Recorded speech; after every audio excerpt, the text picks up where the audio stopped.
Hey, it's Martin Perhiniak. Welcome back to PSD Touch Plus and to the Shortcuts series.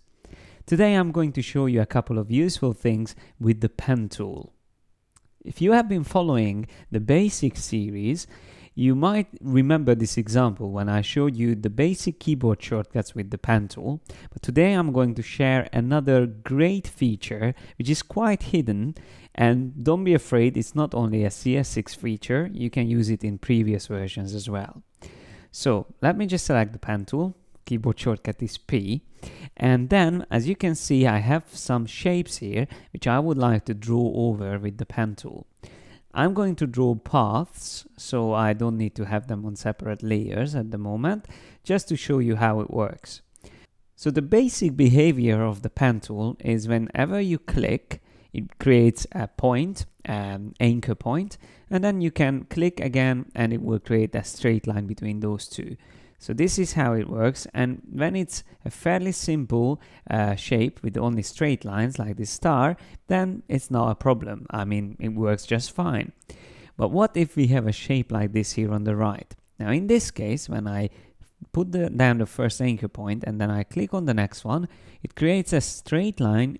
But if I want to create a curved line, instead of just clicking, I need to click and drag to create that line.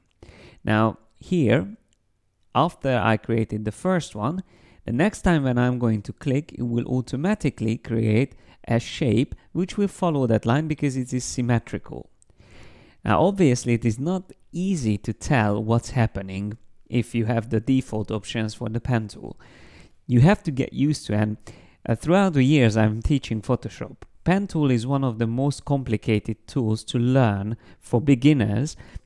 So this is the least user-friendly tool, I would say. And I don't know why, but there is a hidden feature in Photoshop which can help you to understand how the pen tool works, and that is called Rubberband. So let me just press Escape twice to get rid of my paths, and I'll show you here in CS6, and I will show you in the previous user interface as well, where you can find it. So here in CS6, it's under these additional settings, and that's the only option, Rubberband. So if I click on that, I will be able to use it. So let me show you first how it works. If I click on this point here, as you can see, even without putting down the next point, I already see my curve. So if I put down the next point, I can create my curved line. And this is when it comes really handy, because now the rubber band helps me to see the second segment of my curve without even placing down the next point.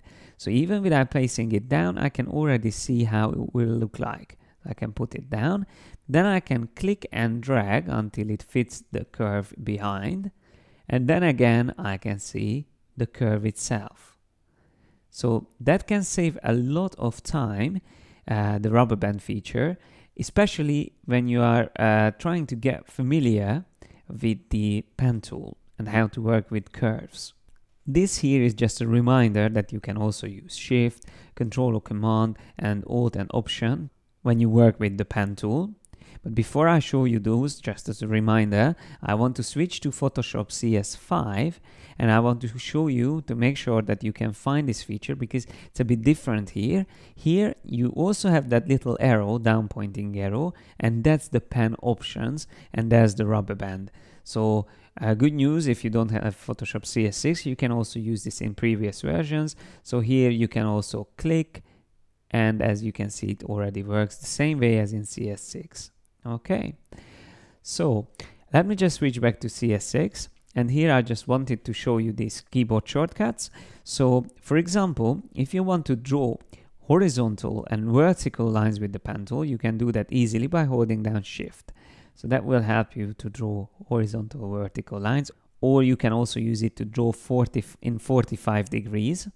And pressing Escape twice can get rid of all your paths.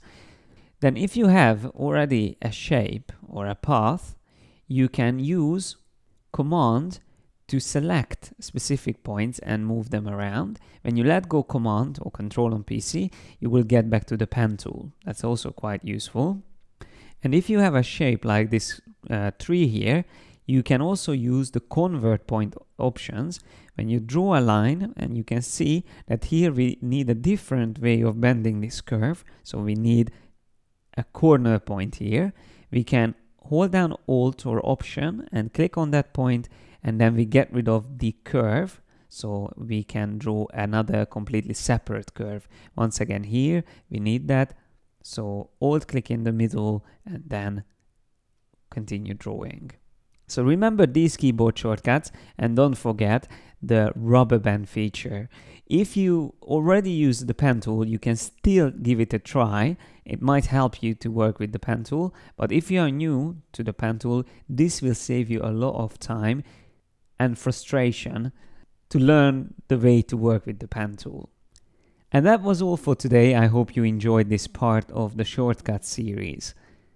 So thanks a lot for your attention, and see you next time.